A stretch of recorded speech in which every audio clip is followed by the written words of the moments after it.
And a good Tuesday to you. The Kraken are back at home tonight to host the Columbus Blue Jackets in NHL play. Seattle is tied for second in the Pacific Division of the NHL's Western Conference with the Vegas Golden Knights. Anaheim leads the Pacific with 23 points, while Seattle and Vegas each have 18. Now, Columbus has been on the struggle bus so far this season, coming in with just 5 points. Next to last in the Eastern Conference, the two teams will drop the puck at 7 o'clock at Climate Pledge Arena with game broadcast on Kong TV. Well, the tendency would be to think all is well in Seahawks land following a 44-22 win over Arizona Sunday. Coach Mike Macdonald says not necessarily the case. Seattle jumped out to a 35-0 first-half lead Sunday, but allowed Arizona to come back with a sloppy third quarter. Coach Macdonald says that's exactly what the Seahawks cannot afford to do. But yeah, great guys played great. You know, we had the lull there in the third quarter, which we need to learn from. Ball's been in jeopardy too often offensively, and so that's something we need to focus on moving forward. And I'll tell you what, the guys responded though in really tough situations. We knew this game. You know, it seems like based on the score, you think that it's that it was just kind of like a whatever in the second half, but it was not the case. Arizona did a great job coming back, fighting, and making it a couple score game. So we had to close it out there in the fourth, and the guys responded and they did a great job. Seahawks also got some bad news following the game. That starting center Jalen Sundell went down with a knee injury. Coach Macdonald gave the media an update. It's going to be multiple weeks, and I'd say IR is under consideration with it. So not season ending as of today. We'll be getting other guys ready, but Olu will be our center right now. I'm really excited for Olu, talking about staying ready, and then when this opportunity presented itself, played some really good football for us, and he was really catalyst behind a lot of those runs. A lot of the things that he does well, Olu does too, but Jalen, he's a great athlete, get to the second level, he's tough, resilient, all those things, but Olu is too. Olu is also a really good player, and he's played great football for us. And that's what we're gonna need from him. Last year at this time, Seattle had a 4-5 record and was coming off an overtime loss to the Rams. This year, they're 7-2. Coach Macdonald was asked the difference between then and now. Man, that was like a lifetime ago. Just a whole new team.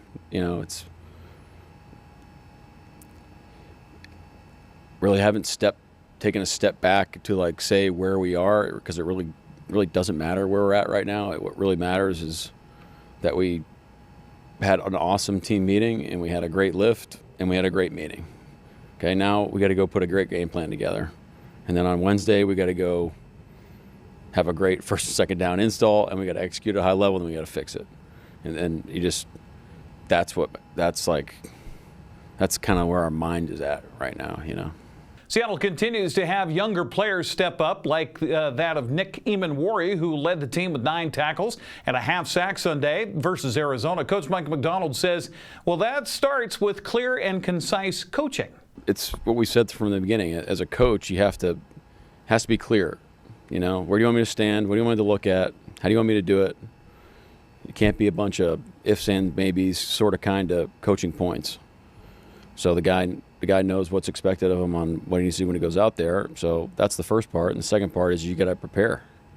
You got to understand what your job is and identify the inputs that go into making that decision. And then at the end of the day, it's like our style. You got to go let it rip. You can't. There's no half measures. Seattle has a showdown for first place in the NFC West Sunday in Los Angeles against the 7-2 Rams. Kickoff set for 1:05 on Fox. Local prep football fans might be wondering, hey, what's happening with my team in the playoffs? Well, we got you covered. Let's start with the WIAA State 4A playoffs, where Moses Lake will host Bothell Saturday at 1 o'clock at Lions Field. Cashmere and Royal each have first-round byes in the 1A tournament. Tomac will travel to Rochester Saturday for a 2 o'clock kickoff. Okanagan earned a home game for the first round of the State 2B playoffs, as the Bulldogs will host Reardon Friday night at 7. Liberty Bell is fresh off of scoring 86 points last weekend and will be on the road Saturday at Unalaska. That'll be at 1 o'clock. First round of the State 1B tournament finds Moses Lake Christian at Wahkiakum Friday night at 7. Etihad visits Elmira Cooley Heartline Saturday afternoon at 1 o'clock. Now, it's not on your screen, but the 2A schools. Prosser plays at Ording Friday at 6. East Valley of Yakima hosts Burlington Edison Saturday at 2. Othello will host Seaholm Saturday at 4 o'clock. Well, Cascade is opening up the first round of the State 1A girls soccer tournament on the road today. The Kodiaks are in Blaine to take on Linden Christian. It was not a good start. They were down 4-0 in the first 10 minutes of the game. We'll have more on that tomorrow on Wake Up Wenatchee Valley. Cashmere will host Tenino in the first round tomorrow night at 6. Wenatchee's first round game of the 4A tournament will be Wednesday night in the Apple Bowl against Meade. That's at 6 o'clock. Moses Lake travels to Issaquah Wednesday, also at 6 p.m. Well, tomorrow is the first day of the State 2B and 1B volleyball tournaments. That's happening at the Sundome in Yakima. Manson drew LeConner for a first-round game at 9:45, while Tonasket is facing Toledo. If the Trojans and Tigers both win, they'll face off in the quarterfinals Wednesday night. Etihad has an early wake-up call at the State 1B tournament. Tigers will play Tahola in a play-in game at 8 a.m. Soap Lake also has a play-in game at 8 o'clock against Wahkiakum. Waterville Mansfield can sleep in a little bit as they Shockers won't play until 11:45 against Providence Classical School. Well, the WIAA State 1A volleyball tournament doesn't begin until Friday in the Sundome. Cashmere has a familiar foe in the first round. They're playing Omak at 9 o'clock. Chelan is the #1 seed in the bottom of the bracket and will play the Bear Creek School in the first round. That's at 10:45 on Friday. Well, the Wenatchee Wild are looking to stay on a hot streak as they head for Seattle tonight. Wenatchee's coming off a weekend sweep of Portland and Prince George as they head to Showplace Arena to face the Thunderbirds tonight at 7:05. Austin Draude stopped by Wake Up Wenatchee Valley this morning to talk about playing the T-Birds tonight. It is a hostile environment. It's a tough place to pick up a couple points. The home team back there has won 4 consecutive against us, so it's a tough place to pick up a win.